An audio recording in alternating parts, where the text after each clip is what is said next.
भाइयों और बहनों जरा ध्यान से सुनिए। डेमोक्रेसी में वोट थेफ्ट का नया लेवल आ चुका है। राहुल गांधी ने ड्रिफ्ट करके एक हाइड्रोजन बॉम्ब ड्रॉप किया है। ये बॉम्ब सिर्फ एक जुमला नहीं बल्कि 100% प्रूफ लेकर आया।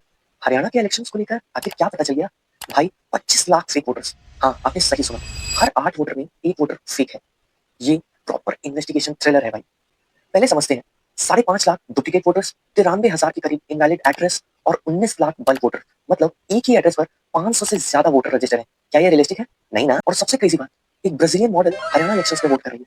हरियाणा इलेक्शंस में एक ब्राजीलियन वोटर 22 बार अलग अलग नाम से, स्वीटी, सीमा, हर बूथ पर अलग नाम। ये बॉलीवुड का कॉपीराइट सीन लग रहा है। फिर एक और महिला की फोटो 220 बार यूज होती है एक ही बूथ में। भाई ये इंडस्ट्रियल स्केल रीचिंग है क्या, या कोई फेसबुक इंडस्ट्री? तुम्हें क्या? और अब सुनो सबसे बड़ा रेड फ्लैग। पोस्टल वोट्स और बूथ वोट्स दोनों का अपोजिट डायरेक्शन। नॉर्मली ये दोनों वोट्स सेम डायरेक्शन में होते हैं, लेकिन पोस्टल वोट्स में कांग्रेस को 73 सीट और वहीं बीजेपी को सिर्फ 17 सीट। ये हरियाणा की हिस्ट्री में पहली बार हुआ है। एक तरफा सरकार बना रही है। हमारे पास सारी व्यवस्थाएं हैं, आप चिंता मत करिए। ये व्यवस्था तो सिर्फ हरियाणा के सीएम नायब सिंह सैनी ही कर सकते हैं। हरियाणा का इलेक्शन कांग्रेस 22,000 वोट से हारी। 8 कॉन्स्टिट्यूएंसीज में कट टू कट टक्कर रहा। 8 वोटर में एक वोटर का फेक होना, ये कितना बड़ा फेलियर है इलेक्शन कमीशन ऑफ इंडिया का।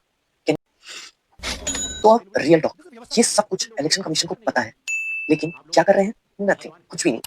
क्योंकि शायद इलेक्शन कमीशन भी एक कोalition बना चुकी है, और जब इनसे जवाब मांगे जाते हैं तो इनके जवाबों में ना कोई सर होता है और ना कोई पैर। बात यहाँ किसी पार्टी को सपोर्ट करने की नहीं, बात है यहाँ इलेक्शन कमीशन ऑफ इंडिया के ऊपर सवाल उठाने की कि एक independent body election commission fair तरीके से एक चुनाव को कंडक्ट नहीं करा पा रहा। राहुल गांधी इस देश का विपक्ष नेता है और इलेक्शन कमीशन का जिम्मेदारी है कि उनके सवालों का जवाब देना, क्योंकि वो आदमी सिर्फ बातें नहीं कर रहा, वो अपने फैक्ट्स भी प्रूव कर रहा है। इसीलिए ये जरूरी है कि इलेक्शन कमीशन कोई वैलिड रीजंस दे अपनी गलतियों का। अगर वोटिंग सिस्टम ही करप्ट है, अगर इलेक्शन कमीशन ही कॉम्प्लिसिट है, तो क्या होगा इस देश में डेमोक्रेसी और कॉन्स्टिट्यूशन का?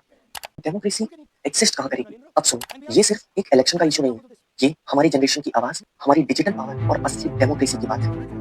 हमारे पास पहली बार इतना बड़ा डिजिटल प्लेटफॉर्म है जहां पर हम सच फैला सकते हैं, मीम्स बना सकते हैं, हैशटैग ट्रेंड करा सकते हैं, और अगर कोई सिस्टम गलत हो तो उसे एक्सपोज भी कर सकते हैं। चीजें चेंज होती हैं जब हम स्क्रीन से उठकर स्ट्रीट्स तक आते हैं, या फिर अपने फोन से ही सही इंफॉर्मेशन रैली करते हैं। वोट चोरी रुके, इसलिए हर यूथ को अपना रोल समझना होगा।